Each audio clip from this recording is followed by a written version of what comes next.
aí, pessoal, tudo bem com vocês? Prontos para mais um mergulho aqui com a gente. Opa, preparadíssimo. Beleza. Então, bora lá. Hoje a gente vai se aventurar num tema que eu achei bem interessante, sabe? Veio de um texto que eu vi esses dias falando sobre orar sem cessar. Nossa, orar sem cessar. É. E pra gente desvendar essa parada, a gente vai dar uma olhada em duas pontes da carta aos Tessalonicenses, capítulo 1, versículo 2, e lá no capítulo 5, do versículo 16 ao 22. Entendi. E a ideia, né, a grande missão aqui é a gente tentar entender o que significa essa coisa de orar sem parar e como a gente pode, sei lá, aplicar isso na nossa vida de um jeito que faça sentido, sabe? É, porque, pô, orar sem cessar, assim, de primeira, parece É impossível, né? meio complicado de imaginar como que a gente faz isso na prática, né? Tipo, o dia inteiro. É, a gente já tem tanta coisa pra fazer no dia, né? Mas vamos ver o que a gente consegue descobrir. Então, para começar, vamos direto para 1 Tessalonicenses, capítulo 1, versículo 2.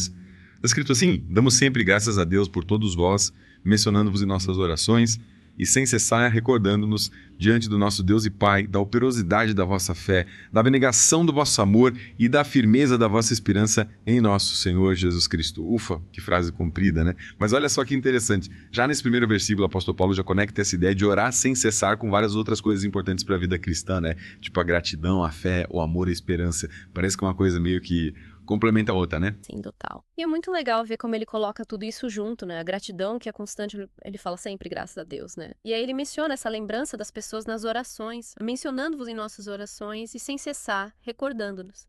E ele lista as qualidades dos Tessalonicenses, né? Uma fé que se transforma em ação, um amor que se doa e uma esperança que se mantém firme. É como se a oração, em vez de ser só um momento isolado, fosse tipo sei lá, uma trilha sonora que acompanha a nossa vida, sabe? Influenciando como a gente vê o mundo, como a gente se relaciona com as pessoas. Nossa, que bela imagem essa da trilha sonora. E aí me veio à mente, sabe, o texto menciona também que Jesus, ele viveu isso de forma perfeita, né? Mente e coração sempre conectados com Deus Pai. Como é que você vê essa ligação? Essa é a chave de tudo, né? Se a gente parar pra pensar na vida de Jesus, mesmo com toda aquela correria, multidões, ensinamentos, milagres, ele sempre estava conectado com o Pai. E essa conexão, essa mente e coração continuamente alinhados, como o texto fala, né? Isso mostra uma entrega total, uma consciência constante da presença de Deus. É como se a gente estivesse o tempo todo em sintonia com Ele, sabe? E o texto fala que quando a gente se entrega dessa forma, a gente alcança uma clareza espiritual. É como se a gente começasse a ver a vida com outros olhos, com a perspectiva que está mais alinhada com a palavra de Deus. Então essa clareza espiritual seria tipo um resultado dessa entrega total. A gente começa a entender as coisas de um jeito diferente. É isso aí. Imagina que você tá usando um óculos, mas a lente tá suja, sabe? E aí, de repente, você limpa a lente. E aí sim você consegue enxergar tudo com clareza, né? A luz consegue entrar. É mais ou menos isso que acontece com a gente quando a gente se entrega a Deus. A luz divina entra e ilumina as situações, a gente passa a ter mais discernimento. E aí que entra aquela instrução do apóstolo Paulo para orar em todo o tempo no Espírito, né? Não é para ficar repetindo frases sem parar, tipo um mantra. Mas é sobre uma conversa constante com Deus, onde a gente também se dispõe a ouvir o que Ele tem para nos dizer em cada momento. Ah, entendi. Então não é tipo uma coisa mecânica, né? É mais sobre estar conectado, em diálogo constante, em cada situação. Exato. É como se a oração fizesse parte da nossa rotina, sabe? Do nosso dia a dia. E aí o texto vai ainda mais fundo, descrevendo a oração com a expressão viva da nossa natureza sacerdotal como filhos de Deus. Caramba, essa frase é forte, né? A gente é chamado a se entregar continuamente à presença de Deus, do Filho e do Espírito Santo, ao reino dele e à vontade dele. É como se a gente estivesse o tempo todo buscando essa sintonia, sabe? Essa entrega em cada decisão, em cada passo que a gente dá. E essa ideia de natureza sacerdotal, o que você acha que significa? Que, tipo, orar não é um privilégio de alguns, mas, tipo, uma característica de todo mundo que tem um relacionamento com Deus como filho. Sim. É isso mesmo. E o texto deixa claro que essa oração, ela vai muito além das nossas necessidades, sabe? Ela se torna um alinhamento com o plano divino e uma forma de remir o tempo. E aí, poxa, remir o tempo, né? Parece meio complicado, mas pensando bem, é como se a gente estivesse usando cada minuto da nossa vida com um propósito maior, de acordo com a vontade de Deus. É como se a gente pegasse o tempo que a gente normalmente desperdiça e investisse em algo que tem valor eterno. E quando a gente está imerso em Deus, buscando entender a vontade dele, a nossa oração começa a se alinhar com o que ele realmente deseja, né? E aí o texto traz aquela imagem forte de mover montanhas. Mas não é como se fosse um passe de mágica para conseguir tudo que a gente quer, né? É mais sobre uma oração que está tão conectada com o coração de Deus que ela se torna poderosa para transformar as coisas, sabe? Para influenciar o mundo de uma forma que honra a Deus. Exatamente. Mover montanhas não é sobre realizar grandes feitos ou conseguir coisas materiais, é sobre uma oração que nasce da fé, da compreensão da vontade de Deus. É como se a gente estivesse dizendo: Deus, eu confio em ti, eu sei que tu podes fazer infinitamente mais do que eu posso imaginar e me coloco à disposição para que a tua vontade seja feita. E essa oração, ela tem poder para mudar as coisas, para impactar o mundo de uma forma que a gente nem consegue imaginar. E essa profundidade toda nos leva para outro nível, que é a intercessão, né? Que o texto menciona como uma forma de oração onde a gente deixa de lado os nossos próprios desejos e passa a se importar mais com os desejos do Pai. É isso aí. Na intercessão, a gente se coloca no lugar do outro, a gente ora pelas necessidades deles, para que eles encontrem a verdade, para que eles cumpram a missão que Deus tem para cada um. É uma oração que busca o bem do próximo, sabe? A realização dos planos de Deus aqui na Terra. E aí chegamos naqueles versículos de Tessalonicenses, capítulo 5, do 16 ao 22. São várias instruções, né?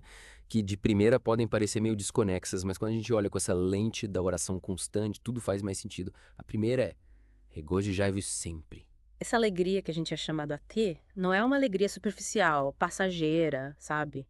Que depende das coisas boas que acontecem. É uma alegria que vem lá do fundo, que tem raiz em Deus, na certeza da presença dele e nas promessas dele para nós. Essa alegria, ela nos sustenta nos momentos difíceis, ela nos mantém conectados com Deus, mesmo quando as coisas não estão fáceis. Orai sem cessar. A gente volta pro tema principal, né? Mostrando que essa deve ser uma atitude constante na nossa vida. Sim. E as próximas instruções meio que nos dão um guia prático de como viver essa oração sem cessar no dia a dia. Em tudo dá graças, porque esta é a vontade de Deus em Cristo Jesus para convosco. A gratidão, mesmo nas situações difíceis, nos coloca em uma postura de reconhecer a soberania de Deus, a bondade dele em todas as coisas. E essa gratidão constante nos mantém em um estado de oração, de reconhecimento da presença e da ação de Deus nas nossas vidas. É como se a gente estivesse sempre dizendo: Deus, eu vejo o teu cuidado, reconheço a tua presença em tudo. Não apagueis o Espírito. O Espírito Santo é o nosso guia, nosso consolador, aquele que nos ajuda a orar, a entender a vontade de Deus. E não apagar o Espírito significa estar atento à voz dele, aos impulsos que ele nos dá, se deixar ser guiado por ele em oração. É como se a gente estivesse sempre alimentando essa chama, sabe? Essa conexão com o divino. Não desprezeis as profecias. Julgai todas as coisas. Retende o que é bom. Essa instrução nos chama a ter discernimento. Não devemos simplesmente ignorar as manifestações do Espírito, mas também não devemos aceitar tudo sem questionar. A gente precisa avaliar tudo ao uso da palavra de Deus e guardar aquilo que é bom, que nos edifica. E isso também faz parte dessa busca constante pela vontade de Deus, que se manifesta de várias formas, inclusive através dos dons espirituais. E, para finalizar, abstende-vos de toda forma de mal. Essa é a consequência natural de uma vida de oração, de comunhão com Deus, né? Afastar-se do mal é viver de acordo com os princípios de Deus, buscando a santidade, a pureza, e essa postura nos mantém em sintonia com o Espírito Santo, fortalece a nossa capacidade de orar, de ouvir a voz de Deus. É como se a gente estivesse limpando o canal de comunicação, sabe? Para que a mensagem chegue sem interferências. E aí a gente vê que todas essas instruções estão interligadas com essa ideia central de orar sem cessar. É um estilo de vida que envolve alegria, gratidão, sensibilidade ao Espírito Santo, discernimento e o afastamento do mal, tudo isso permeado por essa consciência constante da presença de Deus. E o texto ainda deixa umas perguntas para a gente refletir, né? Como posso incorporar a prática de orar em todo o tempo no meu dia a dia? De que maneira a minha vida de oração reflete comunhão com o plano e a vontade de Deus? Peçam, estou disposto a ir além das minhas necessidades para interceder pelos planos de Deus. Nossa, quanta coisa para pensar, né? São perguntas que realmente nos desafiam a aprofundar a nossa fé, a nossa vida de oração. Sem dúvida, essas perguntas são um convite para a gente fazer uma autoanálise, sabe? Para ver como a gente está vivendo a nossa fé na prática. Não é sobre encontrar respostas prontas, mas sobre iniciar uma jornada de descoberta, de transformação na nossa relação com Deus. E para quem quiser se aprofundar mais nesses temas, o texto menciona o canal do Felipe Vilela no YouTube, onde ele compartilha conteúdo sobre fé, esperança e outros temas que nos ajudam a fortalecer a nossa caminhada. E também tem uma menção ao Devocional 2025 da família, para quem tiver interesse. É mais uma ferramenta para quem busca crescer na fé, né? Com certeza, são recursos valiosos para quem quer aplicar esses ensinamentos no dia a dia, continuar aprendendo, crescendo na fé. Então chegamos ao final do nosso mergulho sobre orar sem cessar. E a gente viu que não é sobre ficar repetindo palavras o tempo todo, né? Mas sim sobre uma sintonia constante da nossa mente e do nosso coração com a presença e a vontade de Deus em todas as áreas da nossa vida. É sobre cultivar essa consciência da presença divina e deixar que essa presença nos transforme, nos guie e nos fortaleça. É isso aí. É sobre viver em constante diálogo com Deus em cada momento, em cada situação.